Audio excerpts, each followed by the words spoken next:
Hey everybody. Oh, I just wanted to make sure I had the right microphone. Oh, okay, it's not on my chin, it's on my screen. Okay. Yep. I am the lone wolf tonight. The spawn has ditched me because he had a job interview. Pardon me while I do a smidge bit of housekeeping here.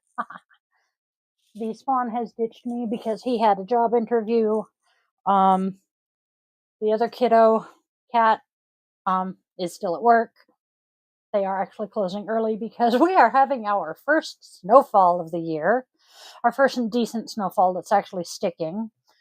Luna, our darling big baby here, you stick your head up and say hi, pretty girl, is overjoyed because it means later this evening, even though it will be dark, it means she and mommy are going to go on walkies and go play in the snow. So, oh, you know what? I was stupid. I should not have made that full screen. I am going to do a couple of things here because, I'm a dorkfish like that. I have a topic. I simply spaced and did not make sure that I had access to it on a different screen. So I am going to do that now. Where is it? There it is. Okay. That link to myself. And then I am trying very, very, very hard to be at least somewhat organized today. Oh, but stress is a killer. And yeah, it's just been one of those days. That not everything goes the way it's supposed to. All right.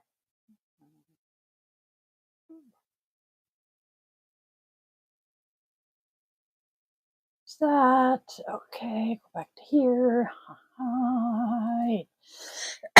Okay, now grab this because keyboard. Sit, stay. Good.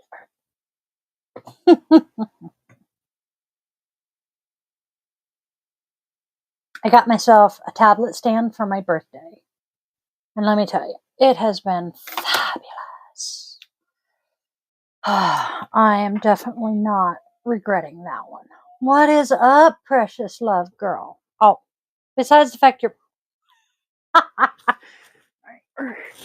All right. Walk over him. Sarge, quit being a...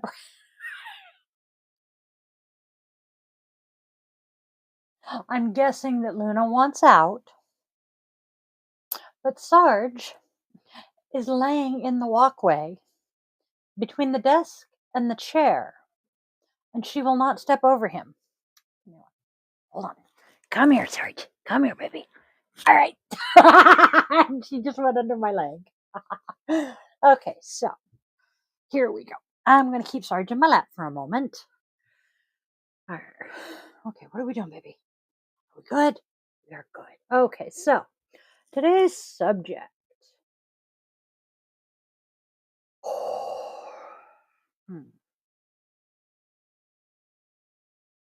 I'm going to bring up this article first because it references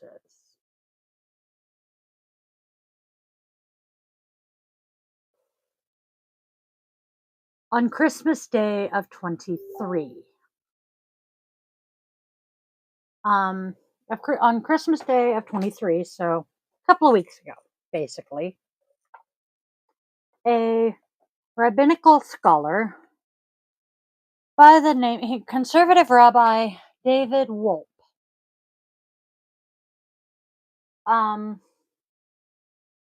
published an essay in The Atlantic titled The Return of the Pagans, in which he argued for the moral and ethical superiority of monotheism.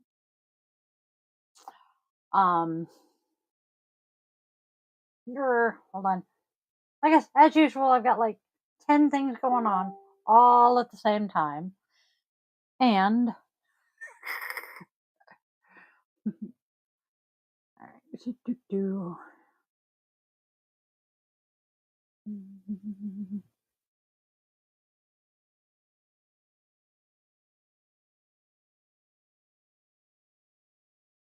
Okay.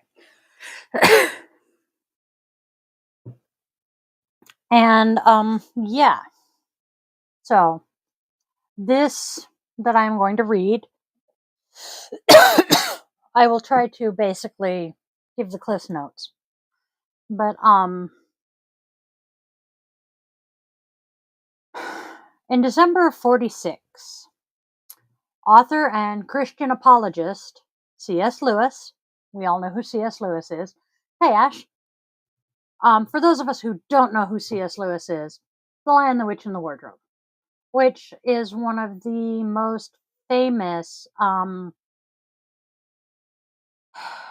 Christian stories. That's not the word I'm looking for, but yeah, there is a metric fuck ton of Christian symbology in The Lion, the Witch, and the Wardrobe.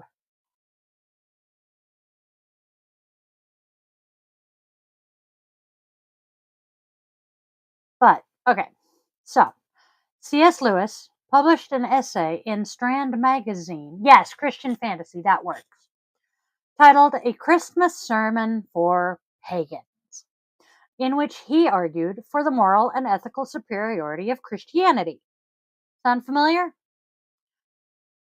He distinguished between pagans, quote, the backward people in the remote districts who have not yet been converted, and to whom Lewis showed a modicum of respect, albeit patronizingly, and the, quote, post-Christian men of his era to whom his sermon was directed.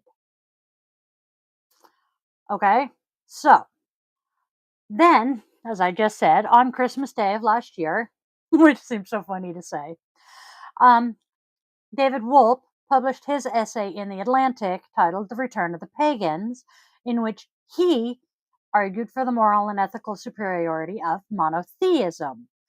Unlike Lewis, it is unclear just what Wolpe meant by pagans, because he uses, and I cannot believe I'm about to use these two names because I despise them both, he uses Donald Trump and Elon Musk as his contemporary examples of pagans, both of whom are incredibly irreligious. Neither one of them are particularly religious men.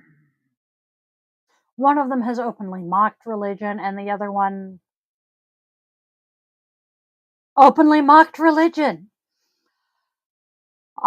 So paganism for Wolpe appears to mean whatever I don't like. So, needless to say, the contemporary pagan community is rather outraged and shocked. We expect this sort of shit from Fox News or some fundy publication, but The Atlantic, they are generally a progressive editorial type. A person by the name of Manny Moreno from The Wild Hunt spoke for many of us in his editorial titled The Atlantic Publishes Another Attack on Pagans. Where are pagan voices in its pages? There haven't been many, if any. Holly Amore, I cannot remember how to pronounce her name. I do apologize if I have mispronounced it. The executive director of Cherry Hill Seminary and someone who has devoted considerable efforts towards interfaith work, managed to contact Rabbi Wolpe. His reply? Well, the article did not and does not address the current pagan communities, nor was it intended to. but yet he titled his essay The Return of the Pagans. So if it was not intended to address the current pagan community, why did he call it that? Her request for dialogue was also rejected. I have read her essay about this. I don't remember where I found it. I believe I found it at the Cherry Hill Seminary website. I'm going to hunt down more links on this to share on my Facebooks. So keep an eye out. If I don't, please remind me, because we all know Di gets distracted. Pagan has a meaning. In his sermon, C.S. Lewis asked at the time, "Are there any pagans in England for me to write to?" Now, we're going to flip back, that's the word I'm looking for, to the beginning of this and note, he wrote this in December of 1946. So, a few people had been describing themselves as pagans for centuries, but Gerald Gardner, who is often thought as the father of modern day Wicca, would not publish Witchcraft Today and introduce Wicca to the world for 8 more years. However, there were certainly pagans in England and elsewhere in 46, but we'll cut him some slack here. Rabbi Wolpe has no such excuse. In a letter to the editor of The Atlantic, shared on Facebook, I have that link, and I will be reading that as well.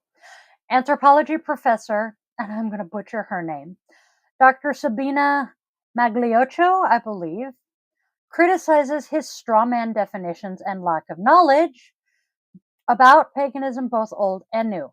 Among other things, she says it is shocking how ignorant Wolpe is about classical paganism, a topic about which there is a vast academic literature usually well covered in rabbinical schools. Hello, fuzzy butts. And his "I wasn't talking about you" is no excuse, despite what a few pagan and pagan adjacent people may have claimed. The meaning of the word pagan has shifted over the past 75 years or so. More importantly, his main thesis, the moral and ethical superiority of monotheism, does not hold up under careful examination. If he is unclear on his definition of paganism, he's also equally as vague on his definition of monotheism.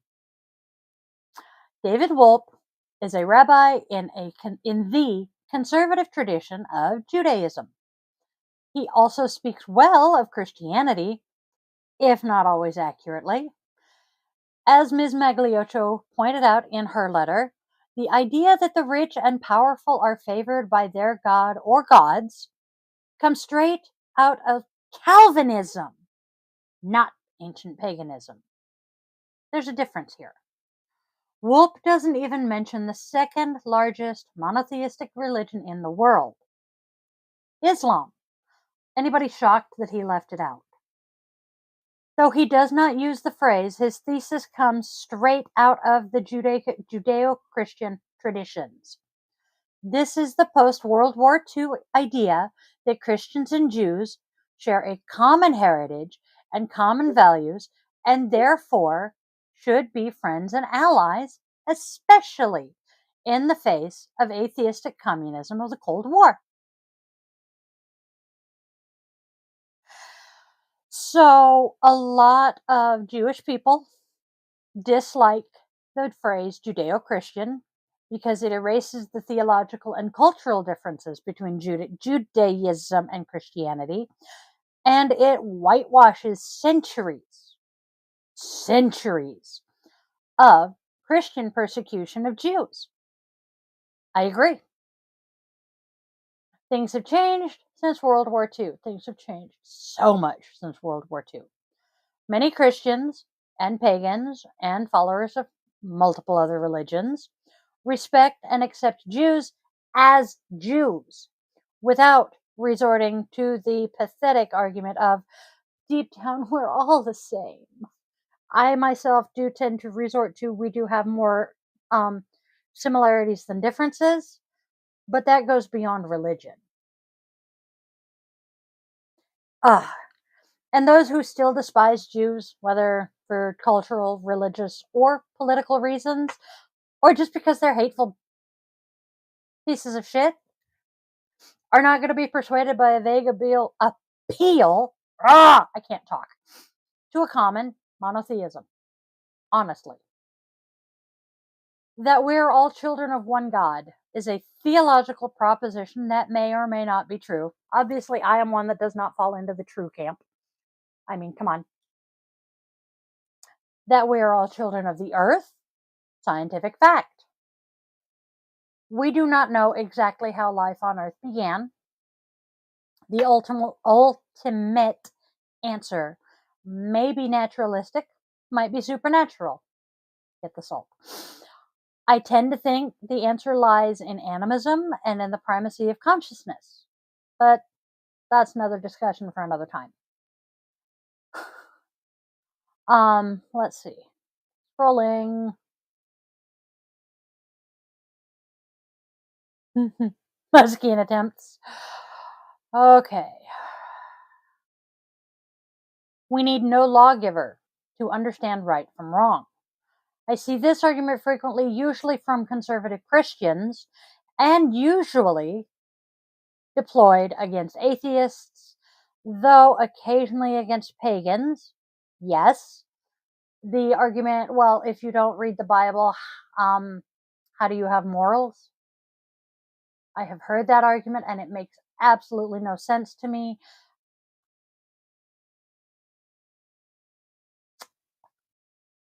If you need the Bible to tell you what is right and what is wrong,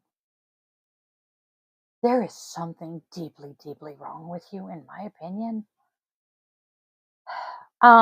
Okay. In its crudest form, it argues that without threat of divine punishment, there's absolutely nothing to stop people from raping, murdering, and doing anything and everything, you know? Oof. If the fear of hell, I'm quoting directly from the article I'm reading, from the essay. If the fear of hell is all that's keeping you from turning into Jeffrey Dahmer, there is something seriously wrong with you. I definitely agree with that. Okay. Rabbi Wolpe makes this argument more eloquently in his closing paragraph, and I am going to read a direct quote from his essay. If we are nothing but animals, the laws of the jungle inevitably apply. If we are all pugilists attacking one another in a scramble to climb to the top of the pole, the laws of the jungle still apply. But if we are all children of the same God, all kin, all convinced that there is a spark of eternity in each person, but that none of us is superhuman, then maybe we can return to being human.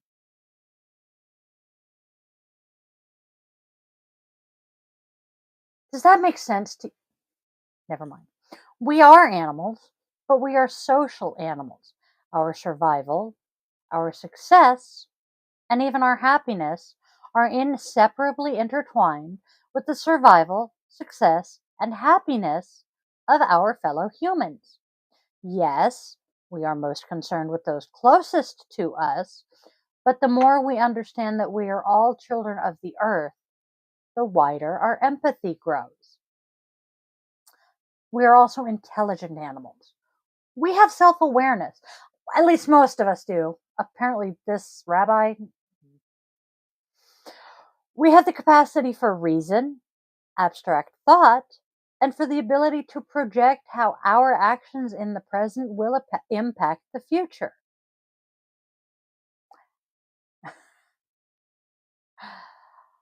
So, whether we believe in many gods, one God, or no gods.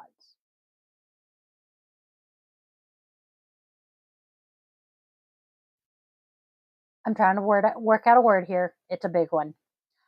Epistemology is the study of how we know what we know. What are our assumptions How do we examine evidence? And who do we trust? Philosophers and ordinary people have been debating this for as long as we've been human. Some conservative monotheists argue that we cannot know what is truly good unless a higher power tells us and then gives us rules to follow. To be clear, Rabbi Wolpe does not make this claim, but others who make similar arguments often do. The stories of our pagan ancestors are not scripture. They do not give us rules to follow. They give us virtues to embody and values to live by. When the stories speak of gods doing things that appear unvirtuous, they remind us that life is often complicated and unclear. Sometimes virtues have to be balanced against each other. Sometimes it's not possible to do the right thing, only the least wrong thing, i.e., the lesser of two evils. And these stories remind us that myths were never meant to be taken literally. The Bible is nothing but a book of myths. Religions of rules make things simple, even when they're difficult. There is some value to that. Religions of virtues require us to make our own decisions and then live with the consequences. I prefer this approach. Your beliefs do not make you a better person. Your actions do. At the core of Rabbi Wolpe's essay, and at the core of this response, lies this question, and another quote from the essay. The question, however, is not whether beliefs can lead us astray, as they all can, but what sorts of beliefs are most likely to lend themselves to respect for human life and flourishing.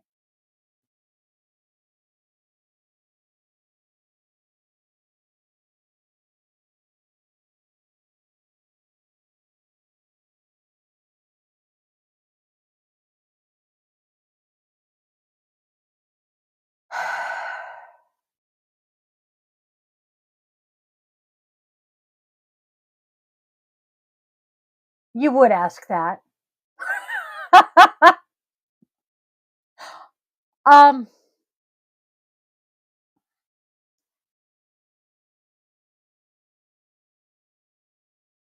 I think they're equally as bad. Me, that's my personal opinion. And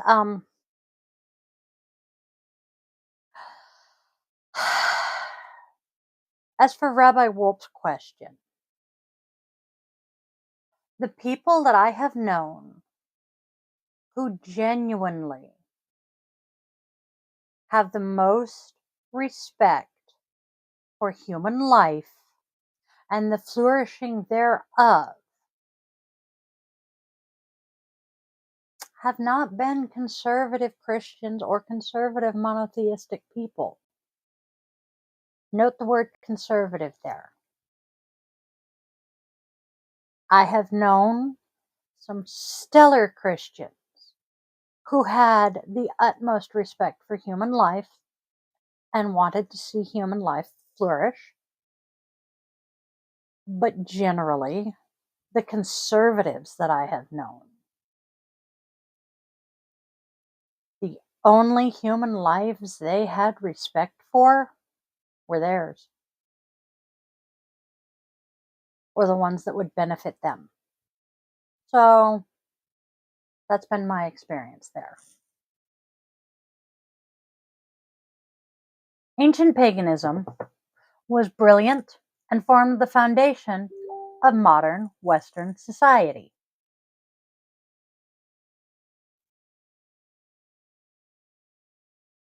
Hit me. Well, not literally. What's your point? What's your thing?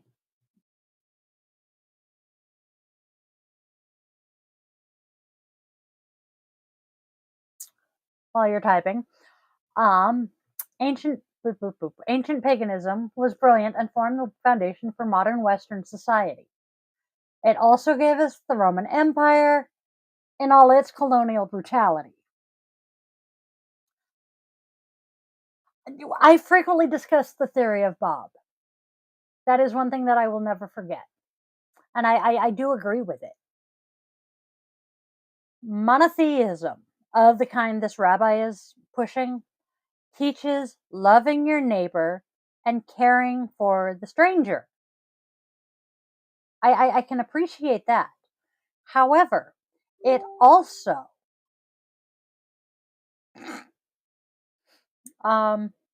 your timing is impeccable, darling. It also gave us the Crusades, the Inquisition, and white Christian nationalism. Do we know what white Christian nationalism is in the United States? It's the American Nazi Party. We don't want that at all.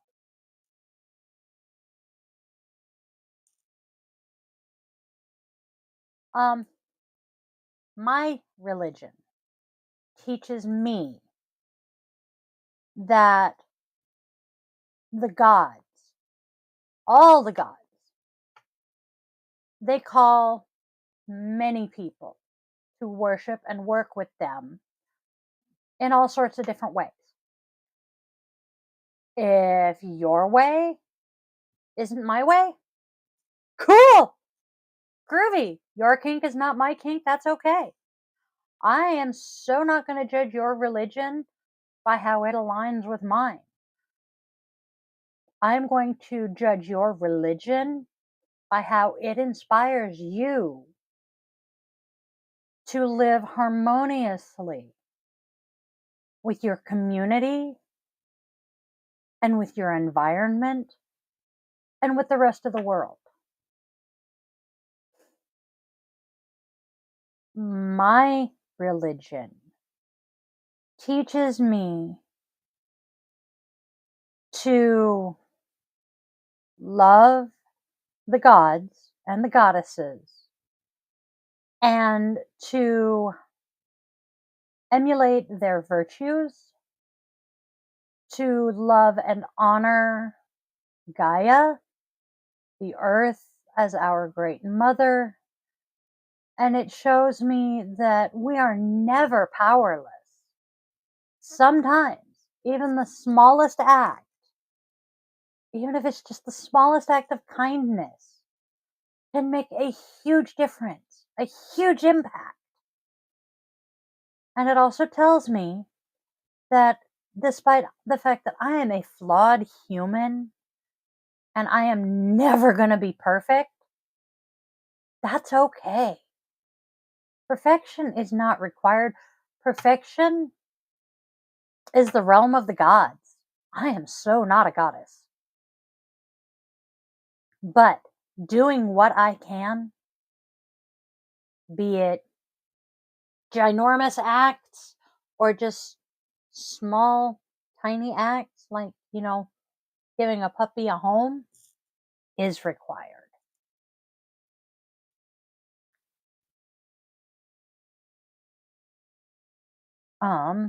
Now, Sabina Magliocco's letter that she shared on Facebook. Oop. Do no harm. Yes. Okay.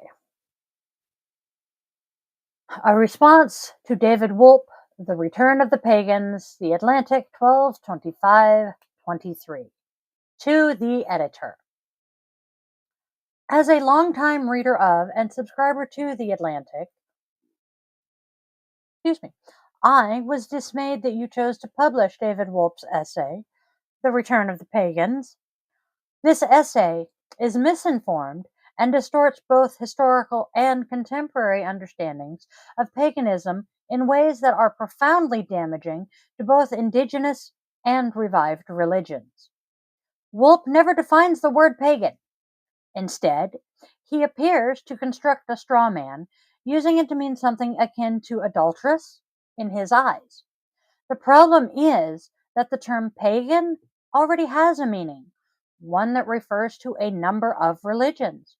These include classical paganism, as practiced in the ancient world, non-monotheistic indigenous religions, and modern paganism, a collection of new religious movements that revive, reconstruct, and experiment with elements of ancient polytheistic worship. None of these embrace the values or ideologies Wolpe attributes to paganism. It is shocking how ignorant Wolpe is about classical paganism, a topic about which there is a vast academic literature usually well covered in rabbinical schools. For example, he says the Greeks taught the rich and powerful were favored by the gods. Nope, sorry, that would be the Calvinists. Concern for the poor and less fortunate did not originate with Judaism and Christianity. Greek and Roman religion had built-in methods for ensuring, for example, the redistribution of food from temporal sacrifices to the indigent. Even informal practices, such as the Hecate's suppers left at crossroads, were intended to feed the hungry. Similarly, by attributing the quote, worship of the body to paganism, Wolpe distorts the fact that non monotheistic and indigenous religions tend to see divinity as immanent as well as transcendent. In other words, all living beings hold a spark of the divine. The gods are manifest in each of us. This idea is intended to inspire respect for all life forms. Indigenous religions, in fact, place primacy not on the individual as he asserts, but on relationality and community, broadly defined to include other than human persons. Hence, the Native American spirit animals. Wolpe also seems oblivious to the existence of modern pagan religions, a fast-growing movement now numbering in the several millions in North America alone. While diverse in their beliefs, modern pagans are inspired by ideals of divine immanence and relationality, which are closer to those of ancient and indigenous religions than they are to anything Wolpe describes as pagan. In a time when minority religions, including indigenous religions and alternative spiritualities, increasingly face bigotry and prejudice, it is disappointing that the Atlantic chose to publish this poorly informed and ill thought out piece. Sincerely, Sabina Magliocco, PhD, Chair, Program in the Study of Religion, the University of British Columbia, Vancouver. Yeah. I remember reading about the article, and I was just blown the fuck away that they published it. And I skimmed his essay, and I did not go to the Atlantic to read it. I was not giving them that click because it's just, who in their right mind? And the rub for all of this is he was invited to Harvard to be a part of their anti-Semitism group. I can't come up with the right word right now. In the wake of some gnarly bullshit that was going on campus due to the Palestine, Hamas, Israel stuff. And the Atlantic asked him if he would be interested in writing something about the Palestine-Israel conflict. That is what this essay that they published from him was supposed to be about. And he decided to, instead of writing about what he was told to write about, to attack paganism. Why? The hell did we do to piss him off now? I do not know many pagans who, have gone out of their way to annoy this conservative rabbi. All we want to do is live our lives in peace. It's just, that's what we do. So,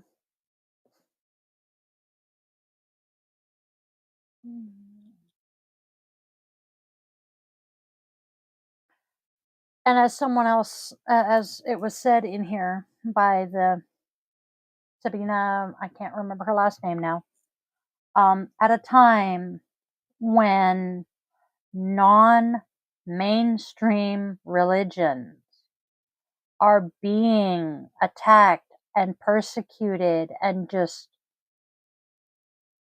tortured simply for being non-Abrahamic religion, not for those of us who are non-Abrahamic, celebrants. Why stir up the hornet's nest worse? We're already walking around with targets on our backs because we're not Christian or Jewish. I don't understand it. I am frustrated by it. And I mean, this happened on Christmas. This poor witchling back in Pennsylvania, their shop was threatened by the chief of police because he decided that because they offered tarot readings, they might maybe be, violating the law. And if they got a complaint about the tarot readings, they might have to investigate. Down in California, there's a homeowners association trying to refuse access to a park to a pagan group so that they cannot have public rituals or public gatherings. We're already being, shunned and attacked and all of this already. Why make it worse?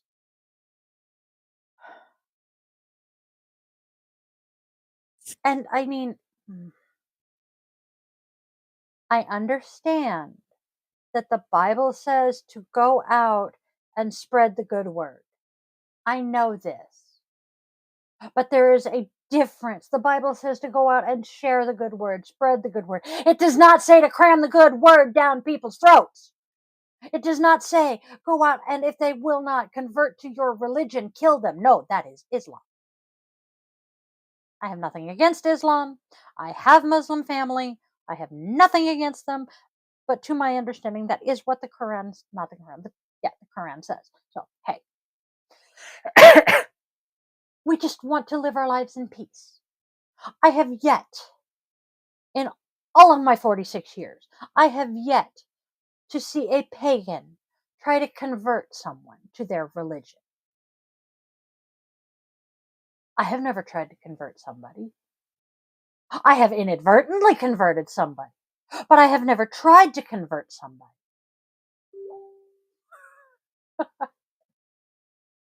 Okay, okay, I am stand corrected. Islam does not say convert or kill.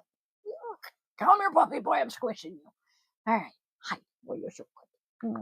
Hi, love. But yeah, I don't understand it. Why? What is so wrong with? Okay, it's the extremists, just like freaking Christian extremists. Extremists exist in every freaking everything. I don't care if you're religion. There are yoga extremists. There are Christian extremists. There are vegan extremists. Everybody hates the vegan extremists. I mean, doesn't the Bible also say live and let live, basically? Anti-vaxxers. That's another group. Yes. Doesn't matter what vaccine you're talking about. But oh my, that one's open. And it still has liquid in it. But, I mean, seriously, people. Why Why is it so fucking important to so many people that they cram their opinions down everybody else's throat? Yes, here I am on a fucking podcast telling you my thoughts and opinions on shit. But there's a difference. You know, you have the choice to listen to me. I am not cornering you and, berating you because you have a different opinion than I do and telling you how you are wrong and I am right and you need to think my way. I don't think I could do that to a person. I am not that type. But yes, I guess it is about power and control. Did you pick your religion just to piss me off?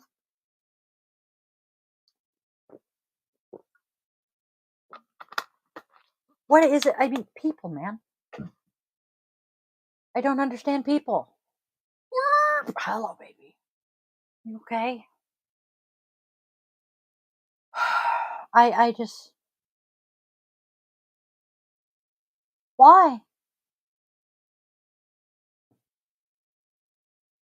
Am I genuinely that naive that I just do not comprehend why someone would do this? Because I can't. I just don't understand it. I couldn't do it.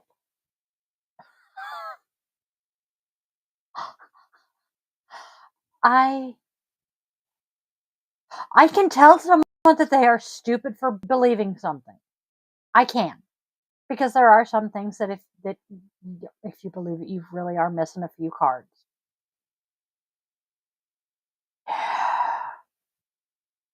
But I would never. I would never tell someone that I just, it's not in me. It truly is not. I am not that type of person, and I just so. On that note, I guess I have run out of steam. um, I have more links that I can share, and I will find the shadow link that I read the rabbi's essay at the Atlantic from. It was an MSN link, if memory serves, and I will share that.